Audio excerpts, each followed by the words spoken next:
की रिपोर्ट है। मैंने बहुत सारे आर्टिकल्स पढ़े और ये बेसिकली हिंदुस्तान टाइम्स की रिपोर्ट है कि intel agencies red flag use of 52 mobile app with links to China. समझ रहे हैं? तो क्या है इसमें, बहुत सारे आर्टिकल्स पढ़े मैंने, लाइव मिंट के, इंडिया टुडे की एक रिपोर्ट देखी, हिंदुस्तान टाइम्स। तो इसमें 52 ऐप जिनका लिंक है चाइना से, इसमें जूम ऐप भी शामिल है। ठीक है, उसको इंडियन इंटेलिजेंस एजेंसी ने फ्लैग कर दिया। अभी मैं लिस्ट दे दूंगा, अगर आप इन ऐप को यूज कर रहे हैं तो बहुत ही ज्यादा सावधानी बरतें या इनको यूज करने से बचें। ठीक है, 52 ऐप्स की लिस्ट है। अब इसमें कुछ तो बहुत ही कॉमन है, जैसे शेयर इट हम बहुत पहले से यूज करते आ रहे हैं। कुछ भी भेजना है, शेयर इट खोलो, चलो भेज देते हैं। ठीक है, शेयर इट भी है। अभी कोविड 19 में जूम ऐप का यूज बहुत ज्यादा हो रहा है। हालांकि जूम अमेरिकन ऐप है, ठीक है, लेकिन उसके बावजूद इसमें भी सिक्योरिटी कंसर्न्स हैं और बकायदा एक सुप्रीम कोर्ट में पिटीशन लगाई थी कि जूम ऐप को बैन किया जाए। ठीक है, तो जूम ऐप में भी, जो कि कोविड 19 में जो वीडियो कॉन्फ्रेंसिंग ऐप है, ज्यादातर जो कॉन्फ्रेंस हो रही है वो जूम ऐप से ही हो रही है। आपने देखा जो क्लासेस ऑनलाइन हो रही है वो जूम ऐप से, उसको भी इस लिस्ट में रखा गया है। ठीक है, आपको पता ही है कि भारत और चाइना के बीच में काफी टेंशंस हैं। अभी गालवान घाटी में जो कॉन्फ्लिक्ट हुआ था उसमें उसके बहुत सारे वीडियोज स्टडी IQ पे आप देखिएगा। उसके बाद टेंशन बहुत ज्यादा है और ये जो फ्लैगिंग है ये इस टेंशन के बाद आई है। ठीक है, हमारे 20 जवान वीर गति को प्राप्त हुए। दुगने जवानों को, मतलब दुगना ज्यादा हमने चाइना का नुकसान किया। हालांकि चाइना अभी लिस्ट बता नहीं रहा है। हालांकि चाइना जो है वो बिल्कुल शांत है। ठीक है, उनका जो न्यूज़पेपर है, जो माउथ पीस है ग्लोबल टाइम्स, वो चाइना की बात बोलता है। अभी कुछ भी उजागर नहीं कर रहे हैं। लेकिन एक चीज तो दोस्तों बिल्कुल ध्यान में रखिए, 1962 के बाद से जितनी बार भारत और चाइना के बीच कॉन्फ्लिक्ट हुई है, 3 बार हुई है मेन, तीनों के तीनों बार भारत चाइना पे भारी पड़ा है। समझ रहे हैं? चाहे वो 1967 का हो, 75 का हो या फिर 89 का हो, तीनों बार भारत चाइना पे भारी पड़ा है। और ये चाइना को भी पता है। चाइना पीछे हटा है, पहले आगे आया फिर पीछे हट गया। ठीक है ना, खैर वो एक अलग टॉपिक है। तो फिलहाल हम ये देख रहे हैं कि चाइना के ऐप्स को फ्लैग कर दिया। अब फ्लैग मतलब होता है वार्निंग सिग्नल। अब यहां पे एक और चीज है, देखिए चाइना के जो मोबाइल्स हैं, मोबाइल फोन्स, MI जैसे Xiaomi बहुत ही पुराना मोबाइल फोन है। जब ये लॉन्च हुआ था लोगों ने भर भर के खरीदा। क्यों? क्योंकि ये सस्ता था, सस्ते में बहुत सारे फीचर्स मिल रहे थे तो लोगों ने लिया। अब ये जो चाइनीज मोबाइल्स हैं, इनमें पहले से ही चाइनीज एप्स जो है वो इनबिल्ट होते हैं, बिल्ट होके ही आते हैं।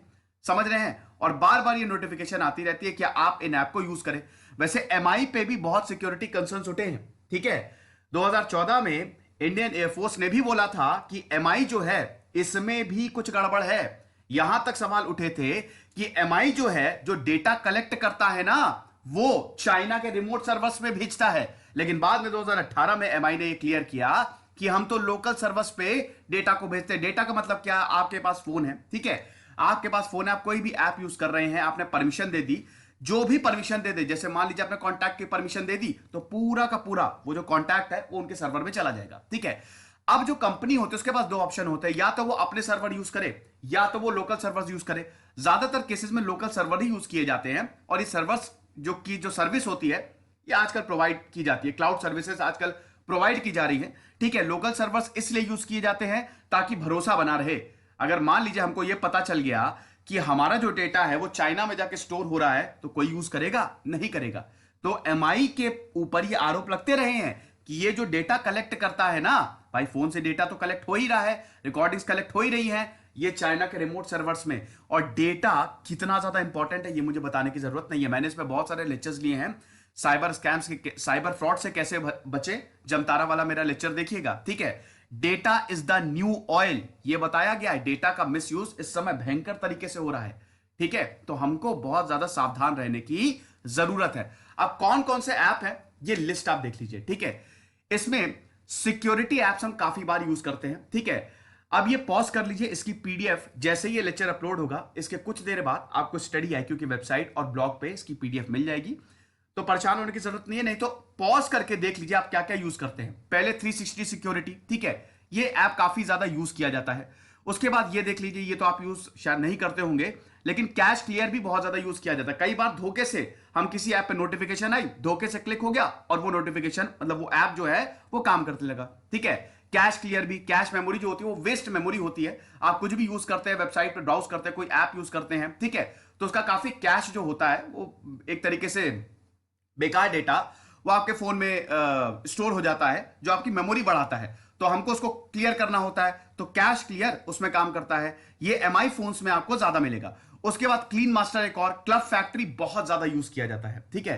क्लब फैक्ट्री एक ऑनलाइन शॉपिंग साइट है, मतलब ऐप है, ये बहुत ज्यादा यूज किया जाता है, ठीक है, क्योंकि यहां पे काफी चीजें सस्ती मिलती हैं, ठीक है। उसके बाद इसको भी फ्लैग किया है। फिर ये ड्यू ब्राउजर, ड्यू क्लीनर भी एक ऐप है। ड्यू रिकॉर्डर, रिकॉर्डिंग के लिए ड्यू रिकॉर्डर बहुत ज्यादा लोग यूज करते हैं, ठीक है।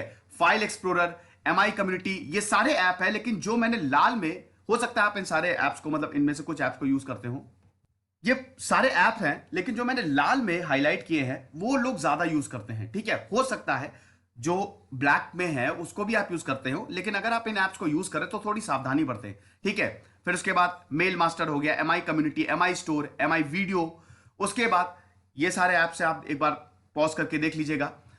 फिर शेयर इट हम सबसे ज्यादा यूज करते हैं, और टिकटॉक का तो पूछिए ही मत, ठीक है।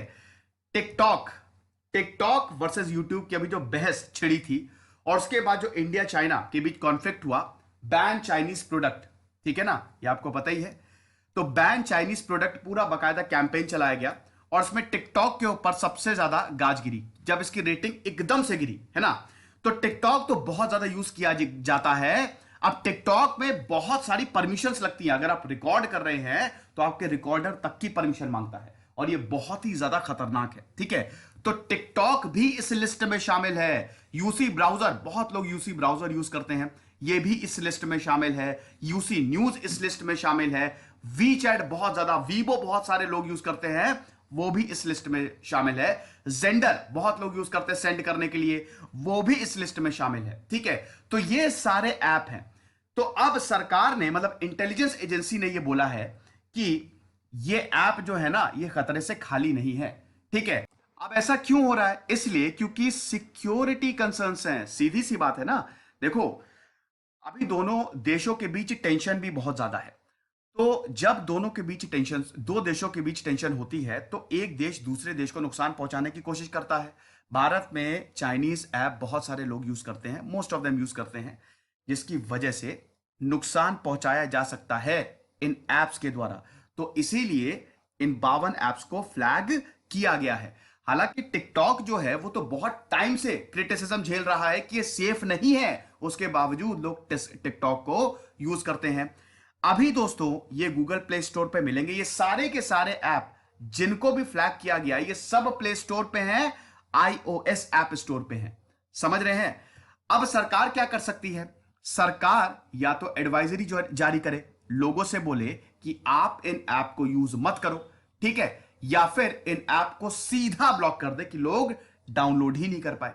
तो देखेंगे अभी क्या होता है। फिलहाल इन 52 ऐप को, ये जो 52 ऐप्स हैं, इनको फ्लैग कर दिया गया है। तो अगर आप, मैंने लिस्ट दे दी है, इन ऐप्स को यूज करते हैं तो बहुत ज्यादा सावधानी बरतें, ठीक है, क्योंकि ये एजेंसीज ने बोला है बहुत सारा डेटा जो है ये फोन से लेती है, जो आपका ही है, और सर्वर्स पे भेज देती है, जो कि भारत में भी नहीं है, भारत के बाहर है, ठीक है। अब कहां होगा? चाइना में ही होगा, जाहिर सी बात है।